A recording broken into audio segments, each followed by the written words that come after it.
Bonjour à tous et bienvenue sur AidBTS MCO. Bienvenue dans cette nouvelle vidéo où je vais répondre à une question. Est-ce qu'on peut devenir entrepreneur avec un BTS MCO? Alors ça c'est une question qui est très intéressante parce que c'est vrai que tout ce qui est lié à l'entrepreneuriat se développe aussi de plus en plus.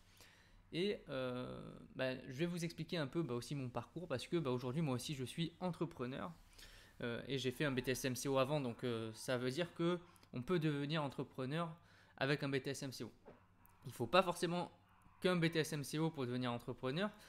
Toute personne qui a une bonne idée, qui a une bonne idée à mettre en place, qui a une certaine expérience à transmettre, un certain produit ou un certain service à apporter pour combler un besoin, il peut devenir entrepreneur. Pas besoin d'avoir fait aussi des études avant, c'est pas obligatoire. Ça aide bien entendu pour la partie administrative et de gestion, mais après il y a aussi toute une partie expérience et c'est pas parce que on n'a aucun diplôme qu'on ne peut pas devenir entrepreneur bien entendu. Et ce qui est bien en plus avec le BTS MCO, c'est que depuis qu'il y a eu la réforme sur ce BTS, l'enseignement supérieur a ouvert une nouvelle option qui s'appelle entrepreneuriat. Et ça, je trouve que c'est très intéressant et j'aurais bien aimé avoir cette option quand j'ai passé mon BTS il y a quelques années. C'est vrai que cette option m'aurait vachement intéressé parce qu'on voit peut-être toute cette partie gestion administrative que j'ai dû apprendre moi sur le tas.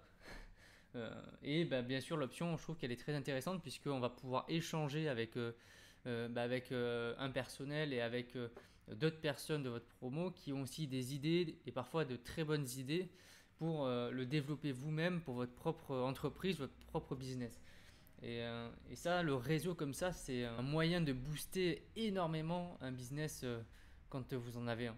Moi, ça fait 3 ans, un peu plus de 3 ans, 3 ans et demi même que je suis entrepreneur. J'ai fait en parallèle de mon poste de manager, j'ai développé, bien sûr, Aide BTS MCO, mais j'ai d'autres projets aussi à côté.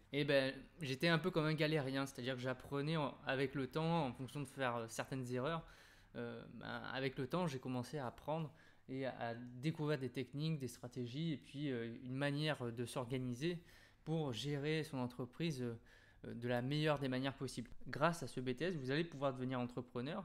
Par exemple, ouvrir votre propre commerce, une petite boutique ou un supermarché, pourquoi pas si vous avez beaucoup de capital plus tard. C'est vrai que c'est un moyen de voir déjà toute la partie gestion, donc gestion des stocks, gestion des commandes, une gestion financière de l'entreprise, mais aussi toute une partie management, donc management d'équipe. Si jamais vous avez envie d'embaucher et que vous avez besoin d'embaucher quelqu'un pour pouvoir réaliser votre projet, il va falloir le manager d'une certaine manière et le BTS MCO permet d'apprendre des techniques de management pour toujours garder le maximum de motivation. Vous allez voir aussi plein de techniques commerciales, des techniques pour mettre en valeur votre offre soit de produits, soit de services.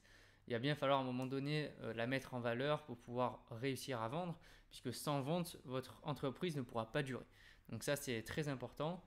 Toute entreprise, et ça vous l'avez certainement vu en CEJM, elle a plusieurs finalités et l'une des finalités qui est obligatoire pour une entreprise, c'est quand même de faire du bénéfice et de réaliser du chiffre d'affaires pour pouvoir déjà à minima subvenir à ses besoins. Et après, si elle a un fort développement, elle va pouvoir générer des bénéfices qu'elle pourra soit redistribuer pour elle-même, pour l'entreprise, pour ses actionnaires ou pour tout simplement le dirigeant, ou le réinvestir ailleurs dans d'autres projets par exemple. Mais c'est vrai que vous voyez bien que tout ce que vous allez voir en BTS, ça peut vous servir derrière pour mettre en place des stratégies et vous assurer que l'entreprise que vous avez envie de créer, elle soit viable dans le temps et qu'elle soit bien réfléchie, bien pensée pour pouvoir fonctionner le plus longtemps possible. J'ai débordé un peu sur la question et j'ai parlé un peu de moi, qu'est-ce qui me plaît en fait dans ce... C'est pas un métier, hein, entrepreneur, c'est un statut. On est entrepreneur, donc quand on est entrepreneur, moi je trouve que c'est la liberté déjà que j'adore, la liberté de créer ce que tu veux, de créer à partir de tes mains quelque chose qui te ressemble à 100% et quelque chose que tu as créé. Moi, Aide BTS MCO, c'est parti d'une petite idée et puis autour de cette idée-là, j'ai après développé plein de trucs. Mais concrètement, Aide BTS MCO, je l'ai construit de mes propres mains tout seul et avec mes propres stratégies.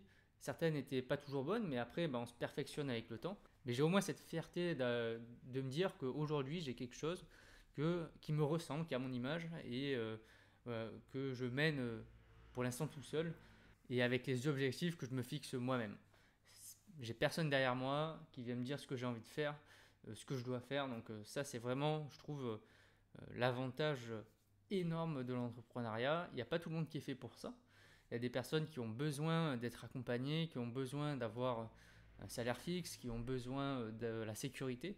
Donc c'est pas fait pour tout le monde, mais c'est vrai que parmi vous, peut-être qu'il y a quelques fibres entrepreneuriales et je veux vous motiver bien sûr à aller dans cette direction si jamais vous avez ces projets et ces rêves-là, de ne pas y renoncer.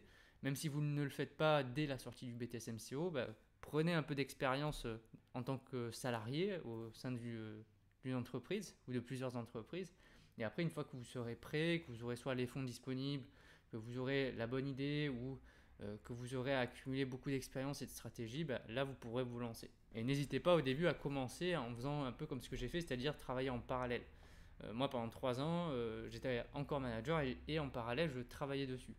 Ce qui me permettait d'éviter d'avoir ce stress du lancement du départ où vous vous retrouvez sans rien, sans revenu, à lancer un projet où vous ne savez pas trop si ça va fonctionner.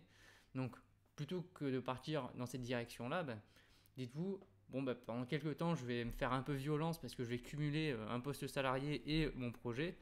Mais au moins, derrière, vous avez une certaine sécurité qui vous permet de mener à bien votre projet. Donc voilà, on arrive à la fin de cet épisode. J'espère que ça vous a plu.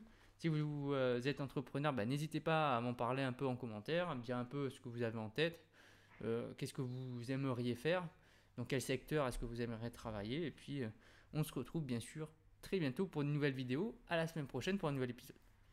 Allez, à bientôt. Bonne semaine à tous. Bye.